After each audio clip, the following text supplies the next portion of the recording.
Are you ready? I'm ready. So I went to the Edgar Allan Show speakeasy thing. How was that? I actually was going to text you and ask you how your Edgar Allan show was. Yeah. Oh my god, I wish that you did. It was great. It didn't start until like 10:30 at night though, so it was like a wicked late night. Oh my gosh. But it was really cool. They did a retelling of 4 of his most famous stories. So they did The Mask of the Red Death, The Raven, The Black Cat, and another one.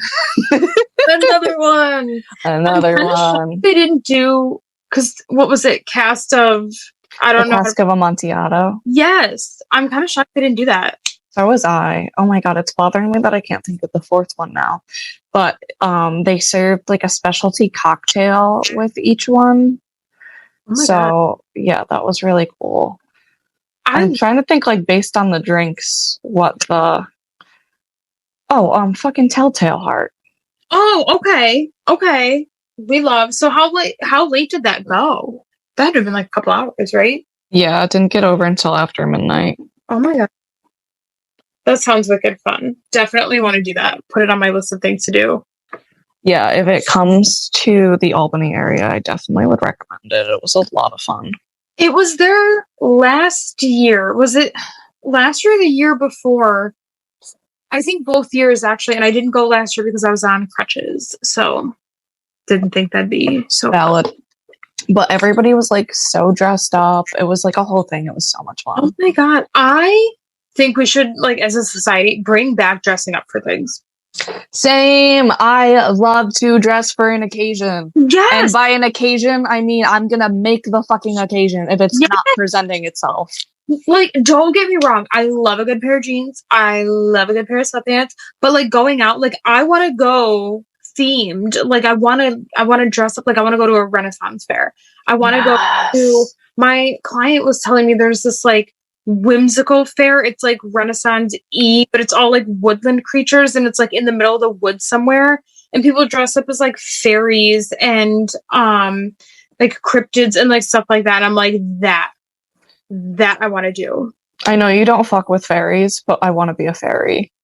I would never be friends with a fairy, but I want to be a fairy.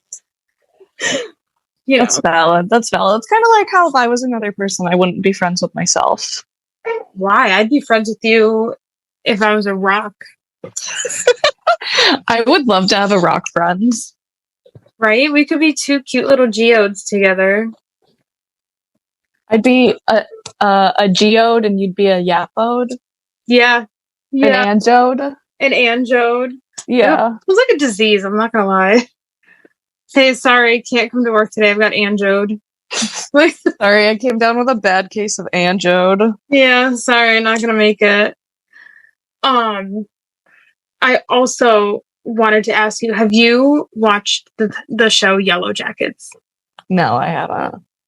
Do it. Anybody listening, if you have watched Yellow Jackets, please let me know how much you love it. This show single-handedly has kept me up till 2 a.m. every night. Like, I'm binge watching, and the twists and turns it takes you on is like crazy. I was up till 3 a.m. last night watching this, and I got to the last episode of season 2, and my jaw stayed open. Like, I literally had to like walk around my house and process what the fuck I just watched.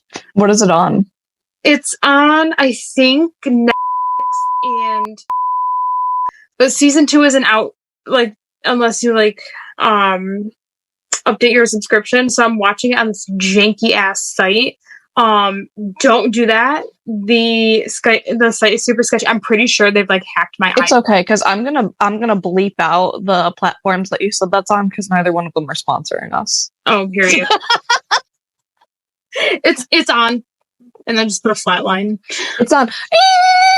Yeah. Sorry if you guys have dogs. That probably sucked to hear, but my dog can't hear, so it's fine. I'm fine. We're fine. Clutch is deaf. It's fine. Clutch is deaf, and he's just laying in the hallway right now staring at me. Well, what else is he going to do? Listen to you? No. Oh, God. I'm really excited for us to do this episode. I would like to start with a little. That's what's happening with you, or did you have more that's No, happening? That's all that's happening. Okay, so I want to start with like a little PSA. Thank you so much for everybody that has been supporting us. I was out to dinner when I saw that we hit 100 views on our first YouTube video, and I screeched really loud, and it was really obnoxious. And I was definitely like that girl because I was like, "Oh my god, my podcast!"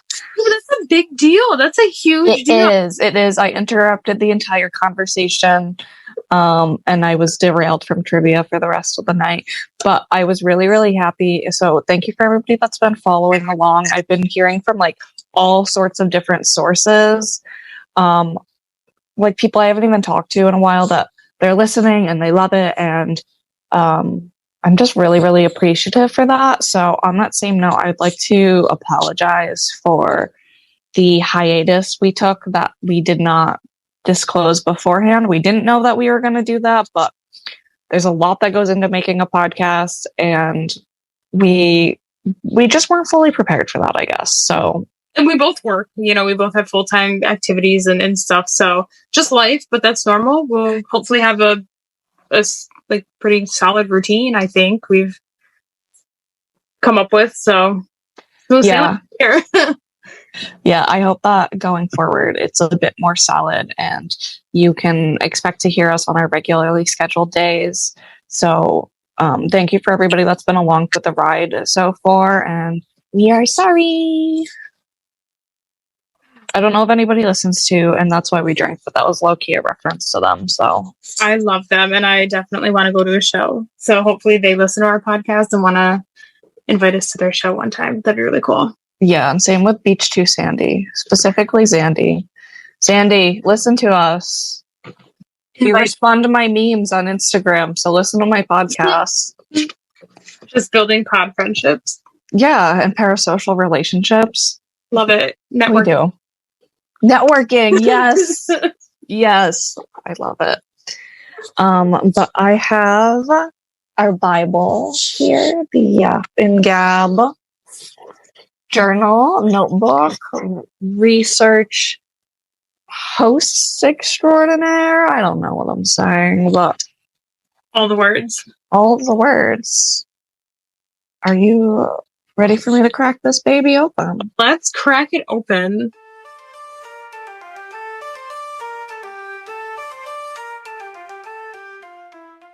Okay, this might not come as a shock to you, but I do have an episode dedication I would love to read to you. I'm ready.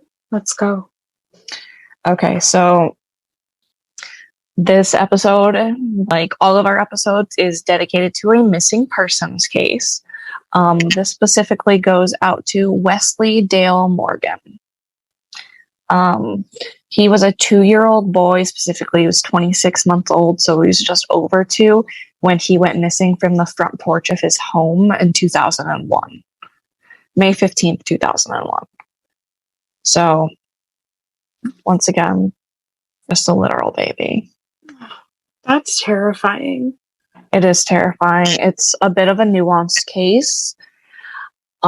He's been missing for 24 years now, and he was born to Ruby Renee Harvard when she was just 17 at the time. At the time that he went missing, Ruby, the mother, was in a relationship with a man 20 years her senior, Burnell Hilton Jr., and both of them failed multiple polygraphs surrounding this. It was also stated that when the search was called off, Ruby was kind of unfazed by it, which is really, really unfortunate to hear. Of course, we know polygraphs aren't admissible in court, and this never saw a court case, but Ruby never really asked for any updates. And once again, she wasn't alarmed when the search was called off. Her and Burnell split shortly after Wesley went missing, and then she started dating another man who has not been publicly identified. But it is said that they saw a little boy around the same age and resembling Wesley with that new boyfriend in his trailer park. However, there's no physical evidence that was able to corroborate that, so he's not considered a suspect. However, in 2008, so 7 years later, Ruby, the mother, was arrested for attempting to sell her unborn baby. So there is speculation that she did sell Wesley. Oh my God. Which is really, really scary to hear, and it's sad. And I think that it speaks to what it's like to live in poverty in this country. As much as we hope that's not the case, but many believe that he is still alive. He would be 26 today, so he's our age. I hope he's out there, and I hope, all the positive things. I hope life was kind to him if he's out there. I hope so too, because if that was the scenario, you want to think that that family was desperate enough to buy a baby that they would take good care of him. But that's kind of going to be a theme for today, where we know that's not exactly the case. So that's what I have to say about Wesley Dale Morgan. If you do have any info about this, you can contact your local FBI office, or if maybe your parents can't exactly corroborate your adoption, something's a little hinky there, and you're 26 years of age, and I'm just saying.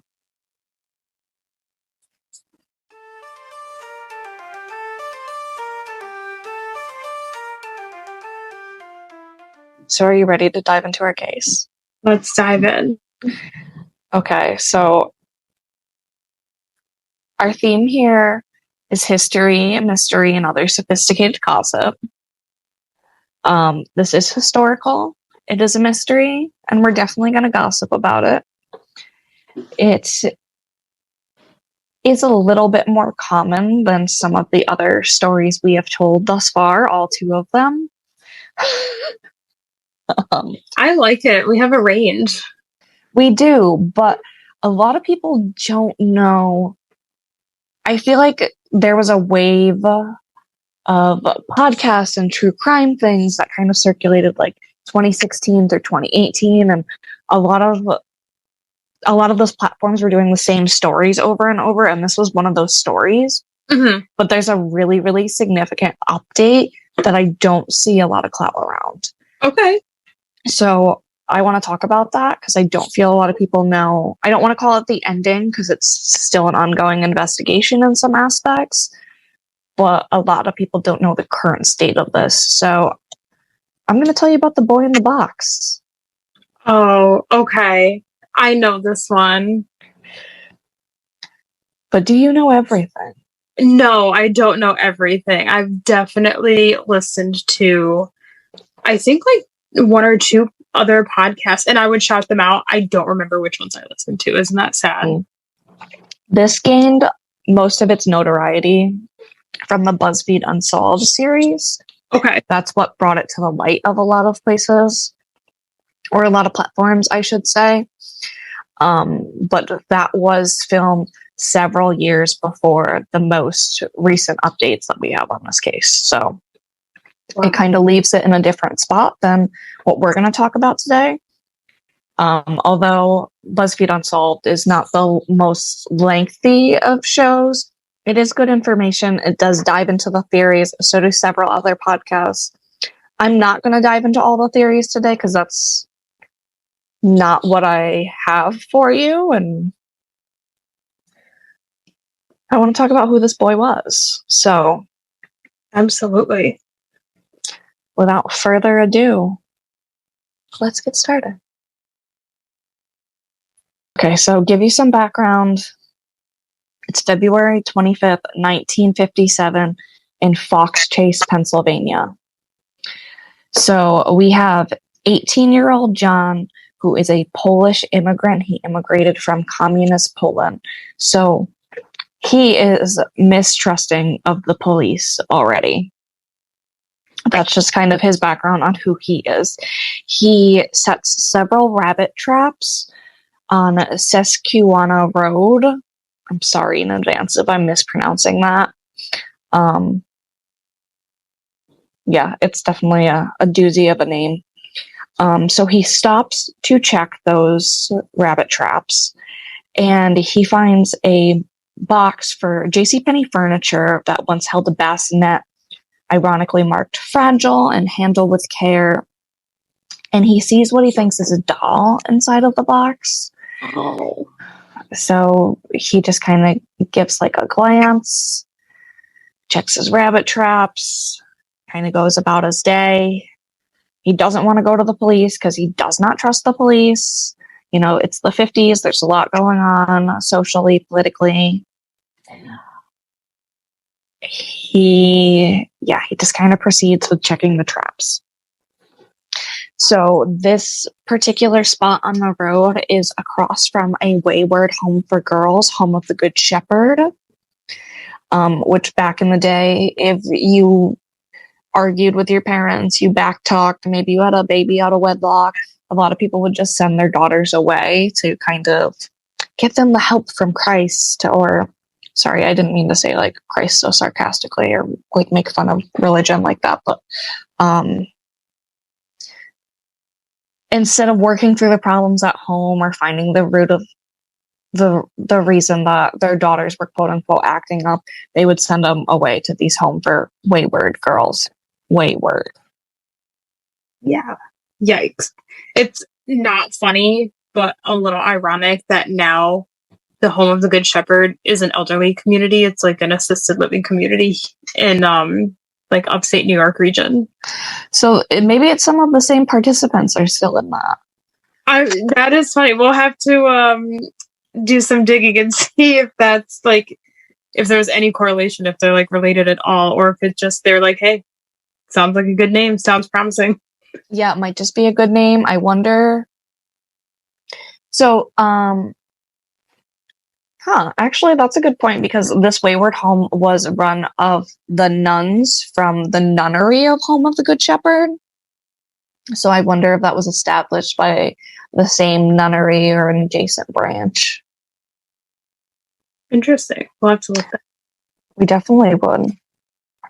So the next day, we have 26-year-old student Frederick, who stumbles upon the box as well.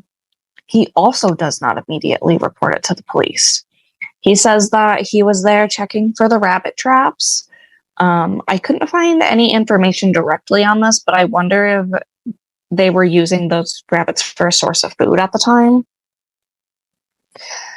Well, was that a time they like either food, or were they selling like rabbit fur? For I wonder if that was like for fashion use too. A lot of people made their living. Well, I don't want to say like a lot of people, but that was huge. That was huge. Like the fur industry was huge. That's a really good point. I didn't even consider that.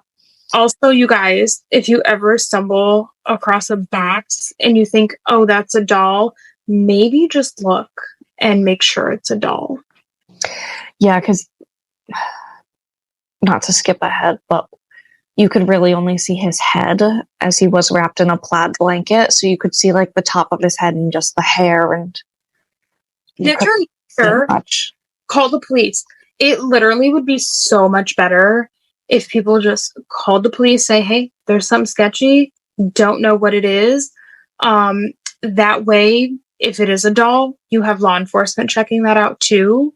Oh my God, I feel like so many of these things are so drawn out because people are scared. You know, they're scared to look or report or do anything.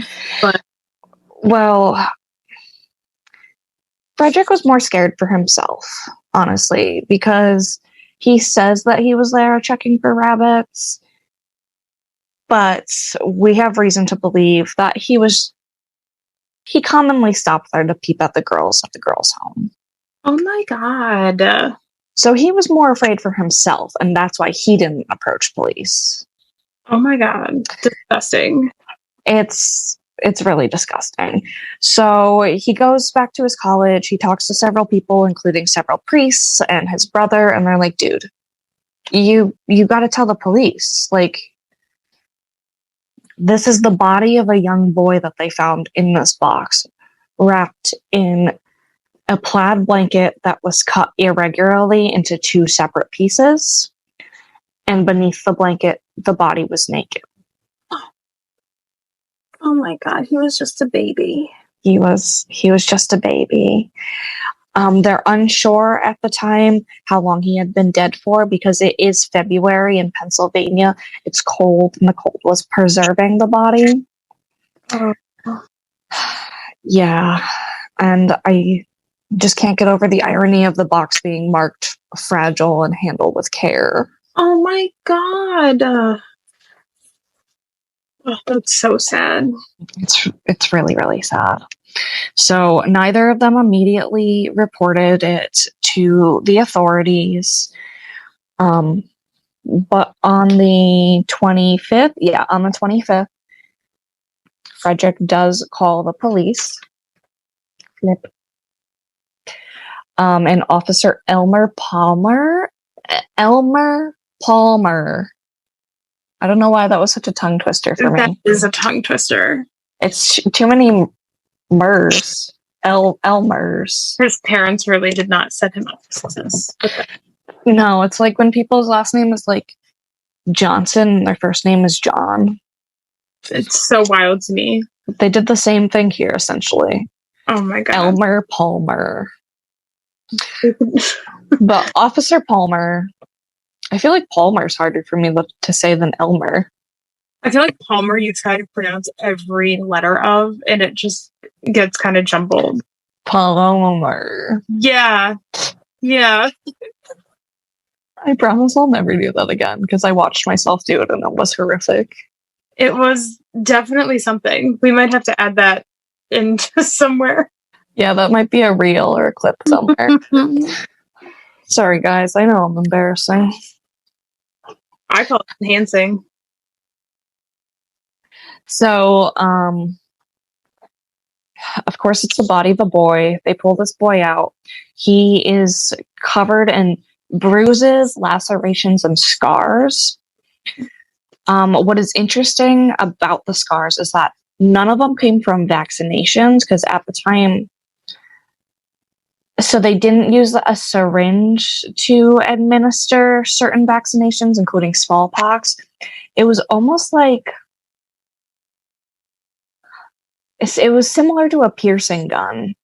Mm-hmm. It like had that sort of spring-loaded impact, so it would leave like this round scar or mark, and they still use it in some parts of the world or certain versions of it. My mom actually, fun fact, has the patch of scars on her arm because the same thing when she was young, they administered them like all at one time. And so there's like this ring on my mom's arm with these little like scarred holes in them. Scar holes. Scar holes. I wonder if any of them like, that's interesting. I wonder if they did like that smallpox one in the middle, or I don't know. I mean, your mom is younger than this case is, but yeah, I'll have to ask her. We can we'll include that actually like in the post about this too. Yeah, we definitely should. Shout out to Danielle and her back scars. Shout out Danielle and your back scars. So he wasn't vaccinated though, based on the scars in the body that we're looking at. However, 2 of the scars on his body were surgical. Oh, right. And so you said he was 4? I didn't say that, but did I? Oh, look at me shifting my background around. I don't know. I don't know why when you started talking about this, I just like imagine like a 4-year-old boy. He is 4 years old. Oh, okay. Good job. Oh my God. I haven't gotten there yet. Sorry to spoil it. No, don't spoil it. I love that. Well, I know that you know about this case, so definitely. I know a little bit. Like I remember like bits and pieces of this. But what would a 4-year-old need surgery for? Like all I could think of is an appendix. That's all I could think of. So one was in his groin area and another was on like his chest, neck. Like different sources said different things. He definitely had irregular scars too, like any little boy, any small child has. Like he had one on his chin. Oh. But those are very notable features. Right. In addition, he had several moles, a couple on his face, some throughout his body and his limbs. So there are identifiable factors to this boy. Mm-hmm. They were at first unsure of how old he could be. He had a full set of baby teeth still, had not lost a single one. I know. Oh my God. So they estimated 4 to 6, but he was only 30 pounds. And yeah, so he was definitely malnourished. So some said he could have been as old as 2 and just been a little tall for his age. Oh my gosh. Or as young as 2. Oh my gosh, that is devastating. Yeah. Oh, he was just a little baby. He was just a boy. Oh my gosh. Yeah. So addition to the scars, bruises, lacerations, there was pretty significant wounds to his head. They weren't open wounds. His face was intact, but his head was misshapen from the bruising and beating. So we do know that he died of blunt force trauma. Oh my God. What is wrong with people? Yeah, it's really sad. God. So there was something else that he was covered in, and that was loose hair. Oh? Yes. So his head was cleanly shaven, was very neatly done. However, they have reason to believe that it was done post-mortem. Oh my God. Yeah, I know. That's deep. When stuff is done post-mortem, that's deep. Right. So it's like, who is this boy that you're not feeding enough, that you're beating constantly? Because there was bruises of different, timeline variations. Some were starting to heal, some were fresher. Mm-hmm. But also you've taken him in for surgery twice. Right. That's really strange. It is really strange. It leaves definitely a lot of questions there. Poor thing was so young and so little, and I mean, not that any child could, but you just know, like, he was too frail to defend himself, and Oh my gosh. Like, it's really heartbreaking. that is so heartbreaking. So there also was a little bit of dye in one of his eyes, blue dye, which I guess was used for testing at the time. Oh. I'm unsure how recent that was, though, if they could tell, or that was something that kind of stuck around for a while. So they're taking him to certain medical help to a degree, but they're beating the piss out of him still. That's really weird. Mm-hmm. Oh my gosh, that poor little baby. I know. So that's what we know about the body. He was naked. He was wrapped in this blanket that was cut in half for some reason. He had baby teeth, and then 1 foot and 1 hand. I couldn't find any sources that told me left or right, so I don't know if it was on the same side, but they were wrinkled like they had been sitting in water. Oh my gosh. Yeah, and so based on the way the body had kept that form, it seems like he had been sitting in water in life, not in death. Oh my gosh. Mm-hmm. Oh my gosh. Yeah. So at the scene, they find a blue corduroy cap. It's like a newsboy styled cap.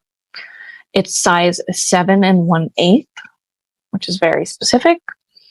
And there is a tag on it indicating it's from Robbins Bald Eagle Hat Company. So they go to the hat company, they speak with the owner, and they're like, 12 of these hats have been made. Okay. However, they know who this one was sold to specifically because he asked for custom features, including a strap and a buckle added onto the back of it. Oh, wow. Okay. And they recall what he looks like. They say he was a slender Caucasian man. He had blonde hair and he had blue eyes, which were features that resembled that of the young boy. Oh. So they show the picture of the boy to the shop owner, and they're like, yeah, that man kind of looked like him. I mean, of course, that could just be speculation. Right, right. also discovered at the scene is a pair of young boy's shoes. They were size 8, so they were much too large for the boy. Oh. We also have a handkerchief that was embroidered with the letter G, and a couple other articles of clothing that were found there. But we never find more about this hat, the shoes, the handkerchief. It seems likely that this is just kind of debris on the side of the road. Maybe people have lost it checking their rabbit traps or things. You know, they throw things out the window. I guess this was used for a dumping site occasionally. So we don't really have. So we have all of this quote unquote physical evidence, but it's not really connecting back to the case in any way. Wow. That is that's a weird combination of things to just be around. Right. But I try to think of like if you were to go to like a remote spot, like this was like on a riverbed. That's true. Like think of like all the random like litter and stuff you might find there. That's fair. That's fair. And we're not really like in like the age of like we're not fully in like the age of like plastic and over commercialized things. Like there's not going to be like McDonald's wrappers and True. Just people leaving their stuff. Right. Or, you know, somebody could have like I think of like the handkerchief specifically, and probably not the shoes, but like maybe somebody just like lost it out the car window driving by. Yeah. Yeah. Same with the hat, maybe. I mean, maybe that's why he needed the strap. He knew he had a small ass head. You know, that 1/8 of an inch, you know. I know. But I wonder if that was a common size because they said they made a dozen of them. That is really weird. We'll have to look into that too. I mean, now I'm kind of curious to measure my head size and see. I was just thinking the same thing. I've always had like a small ass head. Like, my family's like bikers, so my dad keeps like a motorcycle helmet for me, and it's the same one I've worn since I was 5 years old. Oh my gosh. I think my head is average size, but it's a weird shape. I can't wear those cute little headbands that a bunch of the clean aesthetic girlies wear. It just like slides off my head and it makes me insecure. Same, the back of my head is too flat. I definitely wasn't picked up enough as a baby or something. Oh my God. So it just kind of like swoop. Once time travel machines are invented, I know what I'm doing. You're gonna come hold infant me. I'm gonna come pick you up so that your head is round. Rockabye baby. Yeah. My parents are gonna be like, "Who are you?" And you're gonna be like, "Shh, don't worry. Podcast host." Yeah. I'm actually her mom now. No, literally. Please be my mom. I'll be your mom, even though you're older than me. I always forget that. Only by a couple of months, though. I just think of us as literal twins. I'm like, your birthday's my birthday, my birthday's your birthday. Same. If you think about it, there's only really 2 months that I existed without you. Not even. August, September. Yeah. And then I was born with 2 days left in July, and you're born on the 1st, so it's like 63 days that we're apart. Did you feel very lonely in those 63 days before I was born? You know, that might be why the back of my head is flat. You just thought about me too much, that's why. Yeah, I just like sat there in solace, and then once I knew you were born, I probably couldn't stop crying, and then they held me more or something. You watch your little mobile, and you're like, my friend is coming. I can feel it. She's out there. She's out there. Well, I wasn't out there yet, but, you know. She's in there. She's I knew something was happening. Yeah. Okay, so they go on this massive hunt to start trying to figure out who this boy is. First, they're like, let's look into this blanket. Turns out there's thousands of them. It was mass produced. Dead end there. They can't figure that out from there. And if you think about like a blanket, like, I don't know, like anybody could gift a blanket or gift away or. Right. Like, I have a friend who collects Polish pottery. Hopefully not communist Polish pottery. But like a friend gifted her more pieces and she presented it to her like wrapped in like old towels, like random shit like that. Like I got an IKEA bag full of clothing today. Like I have never gotten adult hand-me-downs, and I've never been more excited. That's one thing that I love that has lived on through generations are hand-me-downs and gifting blanket. You don't know what to give somebody? A blanket. A blanket. Yeah. You could never have too many of them. No. There's 3 where I'm sitting. There's 4 where I'm sitting right now. And there's one as my backdrop. But I love this. Moving. Like, blankets are... I ain't talking about chicken. Why not? You know when people say the best thing since sliced bread? I don't think it's sliced bread. It's like the best thing since the blanket. The best thing since the blanket. The best thing since the mass-produced blanket. Yeah. Or handmade. I mean, not all about the mass production, but they exist, I guess. I'm crocheting a blanket. I'll let you know how it goes. You should let me know how it goes.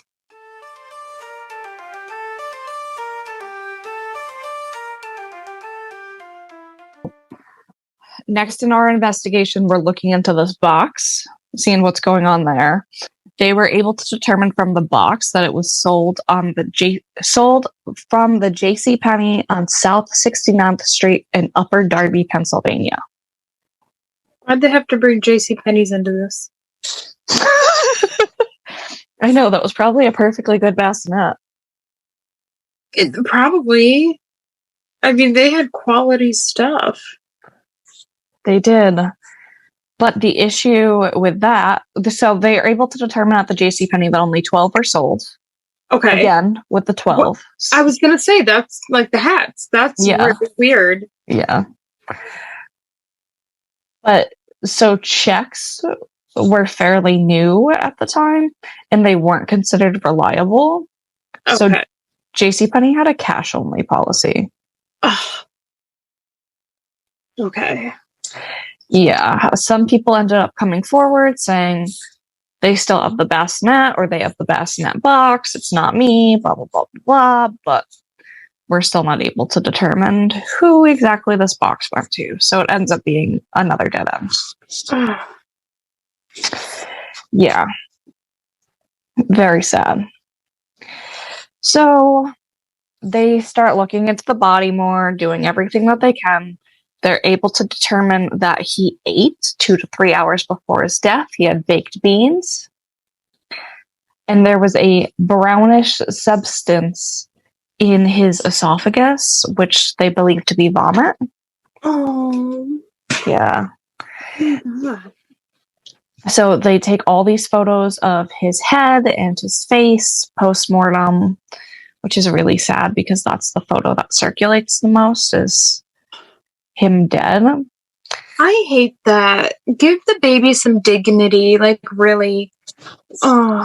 Well, it gets worse. They dress him and they sit him up and they pose him like he was alive and take pictures that way. Oh my God. Oh my God. And he was just a little baby boy. He's just a little baby. Yeah. Oh my God. So they circulate that photo, hoping that some people or someone will recognize him. You know, he has these scars. He's had surgery. He has these moles. They know he ate baked beans. Like, they're just hoping for something, anything. So Pennsylvania at the time had like this centralized system for gas that was used to heat people's home. So everybody in the state of Pennsylvania uses this one government-owned company unless they're still using coal to heat their house. So they circulate the photo of the dead boy with the gas bill. Oh. So everybody's getting this photo. Right. Still nothing. Oh my God. Somebody has to know something. Somebody has to know something. Somebody has to know this boy. 100%. He didn't just 100%. He had parents. 100%. Okay. That's my favorite part of episode 1. Yes, the edits on that, crazy. No, he has parents, obviously. You're telling me there's no babysitter? There's no the gas people come to the house, even like the delivery, like, well, is it delivered like propane would be? Is it that kind of? No, it's natural gas, so it was probably run through the ground.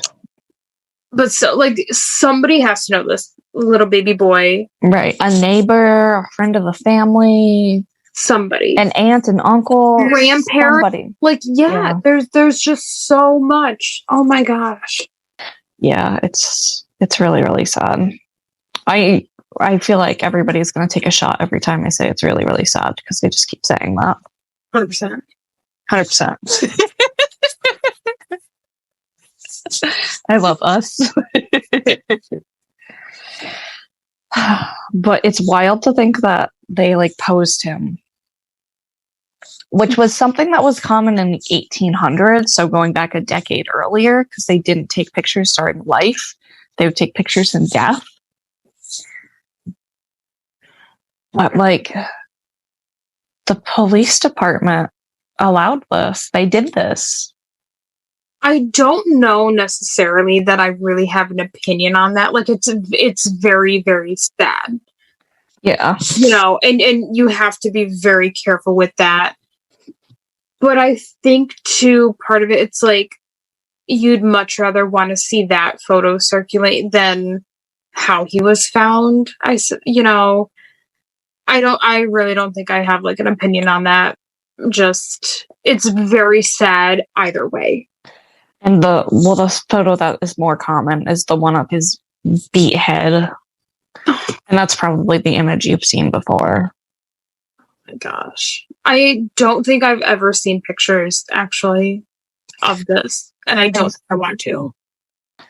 Yeah. Well, you're going to have to. And I feel like, honestly, once you've seen the picture, you're going to be like, oh, I've seen that before. Because they do use it on BuzzFeed Unsolved. And they do use it in other videos. And okay. It's not as graphic. So his face is fully intact. It's like the sides of his head and the top that are like beaten and misshapen. Oh, that poor little baby. I know. So there is 1 million theories out there as to who this boy is. People think maybe he was dressed as a girl during life, and that's why his head was shaved. They think it's a missing child here, a missing child there. There's a woman in Colorado that killed her son and threw him in a dumpster, and they're like, maybe it was her, but that's so far away. Right. And it's also not the same thing whatsoever. Right. So we have a woman who has some substantiated claims regarding this. Oh. We're going to call her M. Some say it was Martha. Some say it was Mary. Some say it was both. Mary was a nickname for Martha. But she recalls her not so great upbringing. Oh. So she was sexually abused by her father. Oh my God. And her mother allowed it. Oh my God. Sometimes her mother even assisted with it. Oh my God, these people are sick. And her mother was essentially okay with this because the mother had basically the same perversions of her own. And that's why they saw a little boy. Oh my God. So M has a memory of going to a house somewhere in Philadelphia. She said it was a long car ride, but they didn't leave Pennsylvania. Her mother hands over an envelope of money. They hand her a baby. The baby has not been changed. He's sitting in a soiled diaper. They give the baby to M, to Martha, and they begin on the car ride back. She said the smell was terrible, but the baby was cute, so she just kind of, accepted it. And she's not sure how old the baby was, but, young enough to be in diapers, young enough to be considered a baby. Right, right. More so, that's just how we call everybody a baby. Mm-hmm. Like an actual infant. Right. Yeah. So they take that boy home to live with them. Immediately, the mother exclaims that he is not to live upstairs. He's going to live downstairs in the cellar in the coal bin. Oh, this is a baby. Yeah. It seems that the baby was not responding typically. You could say it's from isolation. However, in her later years, Em speculated that he was on the spectrum because he was nonverbal. She never heard him make a babble or speak whatsoever. Which is sad, like to think that he wasn't even like babbling as a baby. That is so sad. Yeah. So it was pretty common for him to be beaten and abused, and we know that they basically wanted this baby to use as a sexual pawn, which is absolutely disgusting. That's horrific. She says that the boy was named Jonathan. Some people say she's misremembering that, but I think that's a wild thing to misremember, and I'll tell you why in a second. But I think that's likely what the family named him, the quote-unquote adoptive family, the family that purchased him, named him Jonathan. And then Em tells us the story of his death.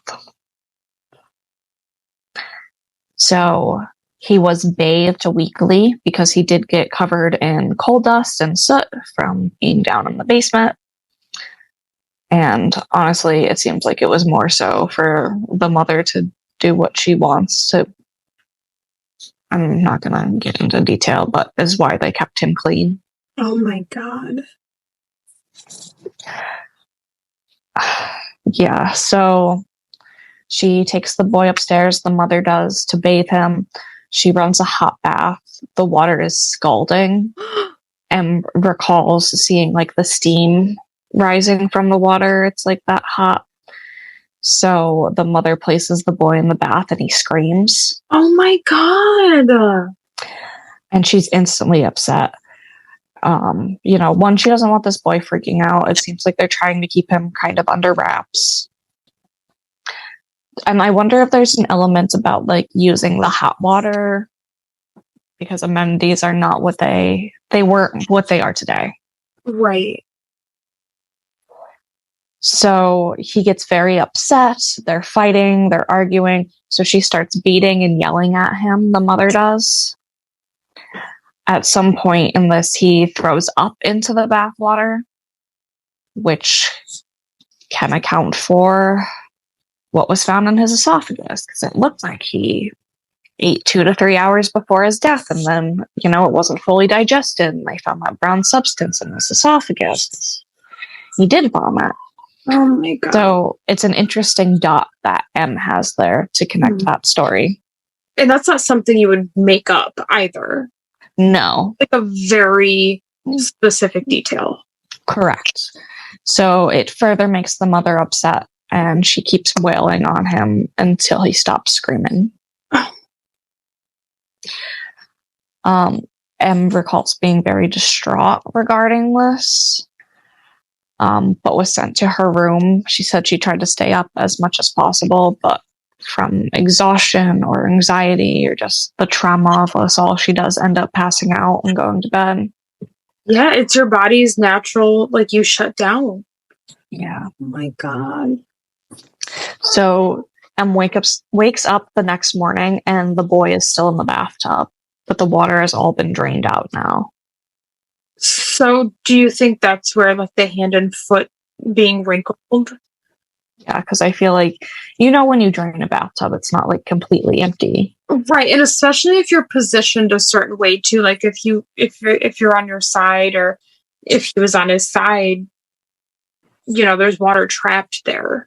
Right, and we don't know the shape of the tub, like right, where it could be pooling, where it's left. Oh my God. Yeah, I know. And also, she says that his hair was cut at some point during the night. Oh my gosh, that is so strange to me. Mm-hmm.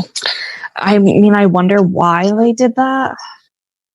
I really don't have an answer. I don't even have like a speculation on why they did that. Because if anything, it's just exposing his wounds more. Right. That's so weird. And they didn't do like hair DNA testing, did they? No, DNA wasn't. No, DNA wasn't in common science and practice quite yet. So that is really strange. That's a very, when I said that was like really deep at the beginning too, it's like hair is your identity. For a lot of people, it's their identity.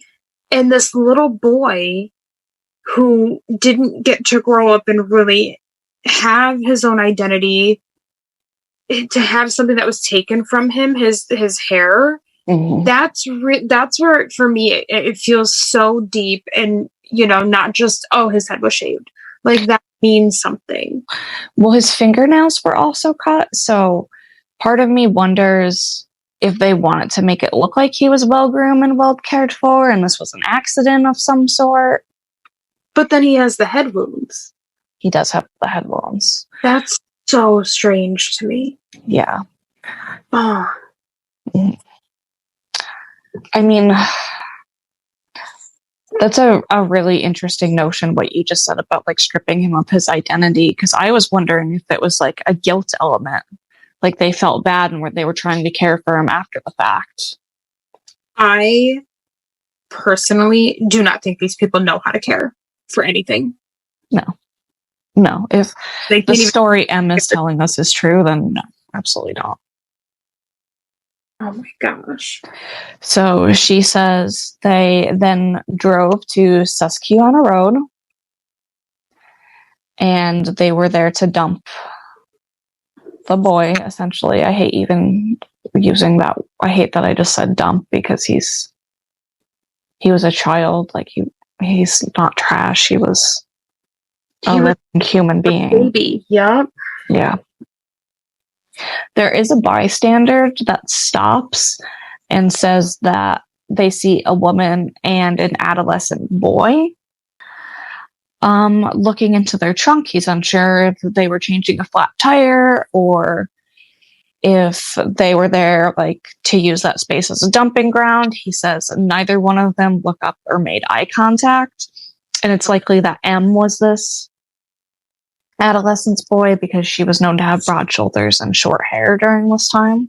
Oh. Yeah, so she was being mislabeled, but she also doesn't make eye contact, so doesn't get a good view of the face, and also knowing what we know about society and gender norms, and it's the late 50s. Right. And that's the story that M gives us. Now, I want to tell you the part that I don't think you know yet. Okay. He has been identified. Oh my God. No, I didn't know that. Oh my God. His name was Joseph Augustus Zarelli. Oh, what a beautiful name, too. He was born January 13th, 1953. So this does make him 4 years old at the time of death. Just over 4 years old. He died in February. His birthday would have been in January. He was born to Mary Elizabeth Abel, who went by the name Betsy, and later married and changed her last name to Plunkett. So Betsy Plunkett or Mary Abel are the same person. And his father was Augustus John Zarelli. So he was named after his father, with his middle name being his father's first name. Mm-hmm. And he also took that last name. Both of the parents are now dead. However, they do have living children that exist now. Well, that are alive, I should say. A family member of Betsy, who did not wish to be identified, says that Betsy's first child was a daughter whom she put up for adoption, and she did not know about this boy, so it's likely that she could have placed him for adoption as well. Especially if he was born with special needs, it was highly encouraged back in the day to essentially offload your child, as disgusting as that is. That is terrible. Oh my God. Yeah, it's really disturbing. Betsy went on to have several more children and get married, assuming the last name Plunkett. She ended up dying in the 90s at age 59. Oh my God, that's young. It is young. Some sources say that she died in her 20s. That's not correct, though. We do have her death records and her obituary. She did live to 59. She died in 91. Oh my gosh. Wow. Yeah, I'm not really sure where that differentiating source comes from, or information. And then we have Augustus John Zarelli, who died in 2014. He went by Gus. And he was a local business owner. He was a concrete stamper. And he was known to have a thriving business and be a family man. Oh, wow. Oh my gosh. This makes me so sad. We are unsure how long the relationship between the two lasted or how they met. We have no information regarding that. We know that the Zarelli family did not know of Betsy, but the fact that the child was named after the father makes me think that he was in the picture at least through the pregnancy. Right. So Joseph died in 57, and Gus married in 59. So he married 2 years later and proceeded to have more children, some of which did die young as well, which is also very sad. One only lived long, didn't live long enough to be named, but was mentioned in the paper. It was just called Baby Zarelli. Oh. And I believe that was in 60. I was in 63, I want to say. It was the early 60s. Gus did live till 87, though, and none of his living children or family knew anything about this baby. Oh my God. Knew about Joseph. But we know it was him through modern day DNA genealogy testing. Wow. Isn't that something? Mm-hmm. Wow. And they were able to track down the birth records. However, there is no official adoption record, so we can't say for sure what happened, why he was passed off.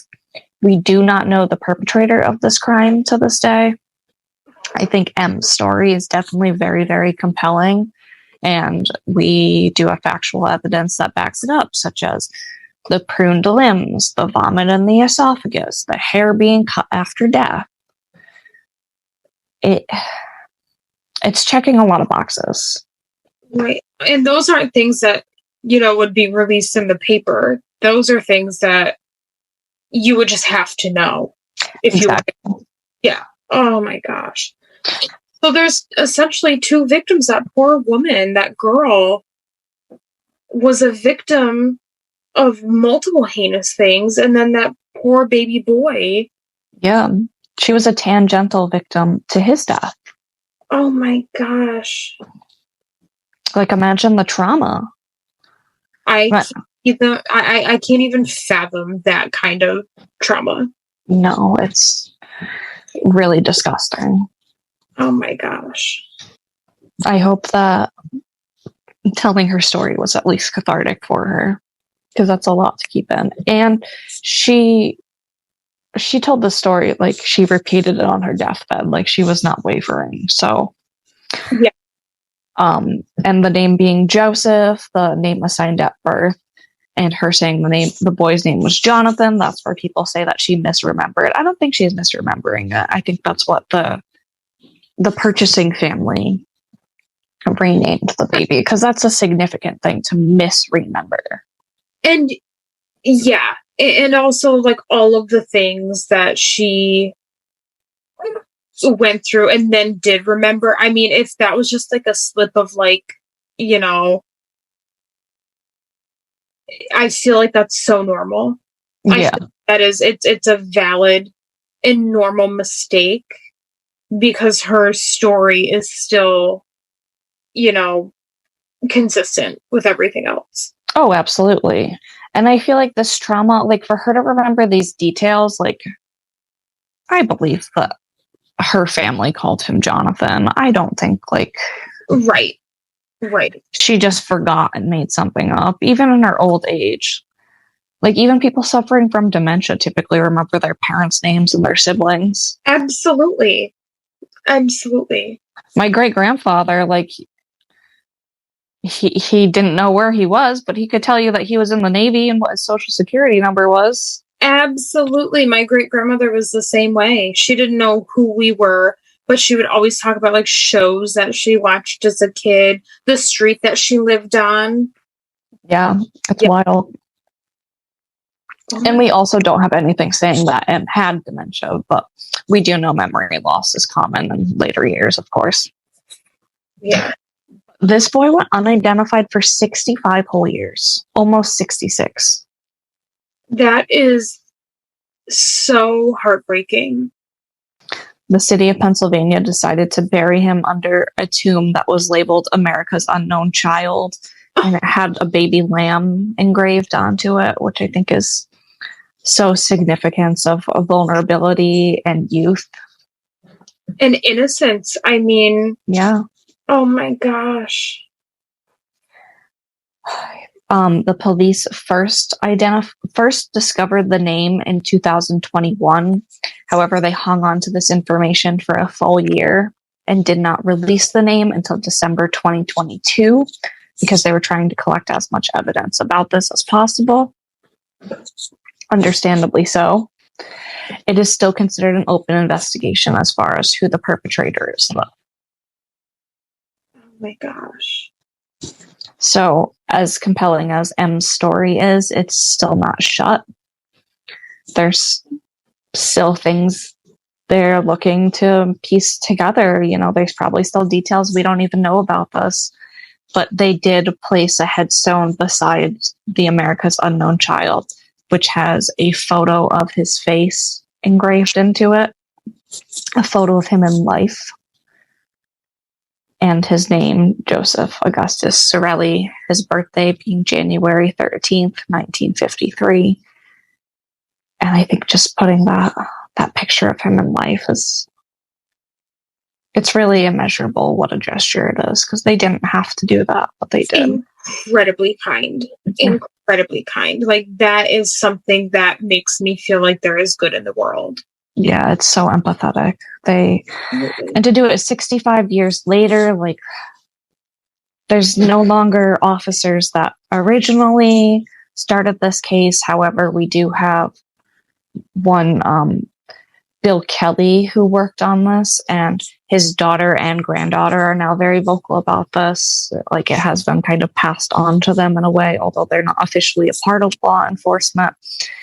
It's kind of like the John Bonet case, how like Lou Smith's daughter and granddaughter continue to speak about his side. So yeah, it's a generational tragedy now. Absolutely. And it was also very jarring for the family. We don't have much about Betsy's family, but for the Zarellis to find out that they had this sibling and they had heard the story, several of them. And, you know, how would they have any way of knowing this was their sibling? Absolutely. And that too, like finding something out like that later in life too, that's also really traumatic. Oh, 100%. There's just so many people with so many extended traumas involved in this little boy's like very horrific death. To say untimely is an understatement. Like, he didn't deserve any of this. No.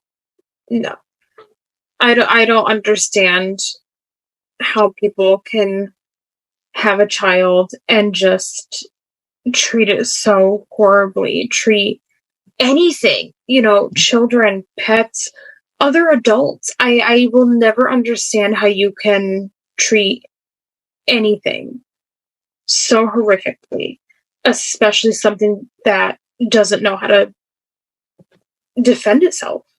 Right. And if it's true what's M saying about him being autistic nonverbal, yeah, he couldn't even express his basic needs. No, that just absolutely shatters my heart. It's really sad, okay? It's really sad. But that's the story I have for you today. Oh my gosh. You didn't know he was identified, did you? No, I had no idea he was identified. There was such little coverage surrounding that most people who are familiar with this case don't know that. So that's why I wanted to talk about that today. That's really shocking to me, too. That's really shocking. Because that was huge.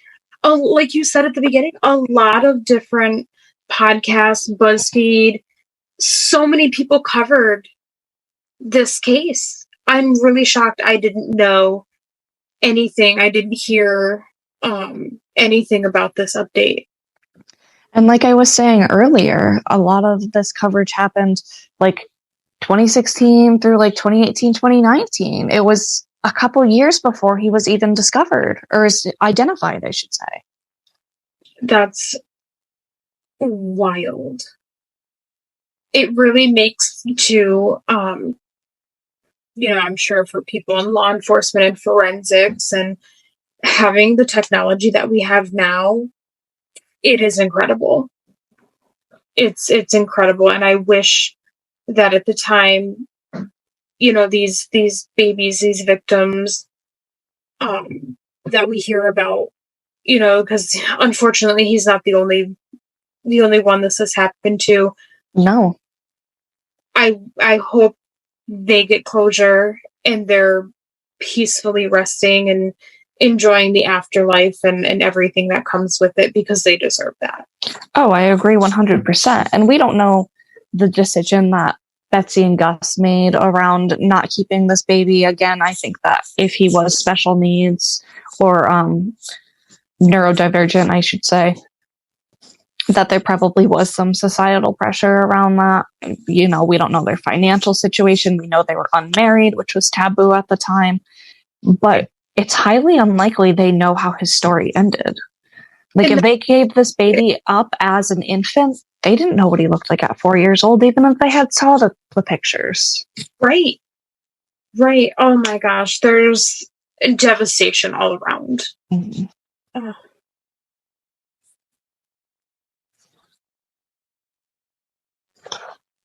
And that's the story of the baby boy in the box. Yeah, but that's why I know we usually do lesser common tales here, and I hope that makes sense now why I chose that one. Absolutely. Well, I think I need to hug one of my cats after that, for sure. Yeah, I think I'm maybe going to walk down the street and get some dinner. Oh, what are you going to get? Probably an espresso martini. I had a margarita earlier with Mexican food. That was my dinner. Sounds really good. I go to this restaurant like 3 times a week, so they know me by name now. They asked the other day, they're like, what can we call you? You go by Gabrielle? I'm like, yeah, that or Gab. I love that for you. It's fine. They're like, you want a water? I'm like, yeah. I love that. Yeah. Oh, God. But thank you for listening, and thank you for hanging on for this ride with me. Of course. I don't know if you're thanking me or our listeners, but I'm just going to answer for everybody and say, of course.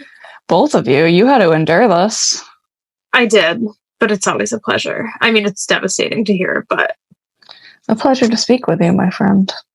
Yes. I am very excited for our next episode. Me too. Be very excited about it. It's an interesting one. It's a doozy for sure. They all are. They all are. But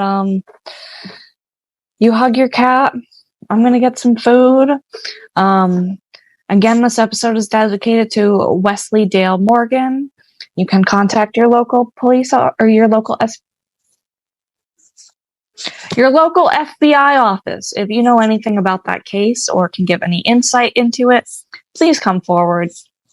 I hope that today's case of Joseph Zarelli shines a little bit of light on why it's so important to talk to authorities when you know something. It's not a doll. don't leave the box there. And you can find us on the socials. We are Yap Gab Pod on Instagram, yapgabpod@gmail.com. Send us episode suggestions. Send us episode dedication suggestions. We would love to hear from you. We'd love your feedback.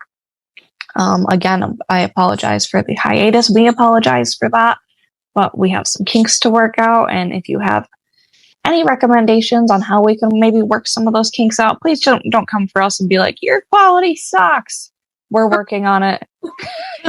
It's a journey. And if you're along for this journey, we appreciate your support. And yes. thank you all for tuning in. Keep listening, and we will yap on next time. Yappy weekend, everybody. Yappy weekend. Bye. Bye.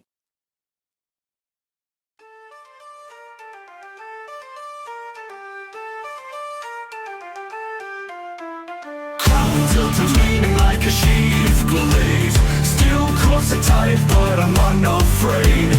Torchlight flicker when I make my call. All the knights bow down when I enter the hall.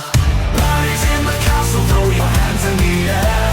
Chainmail vines, we don't fight fair. Dagger in my boots and a jewel in my wine. We're queens in disguise and the night is divine.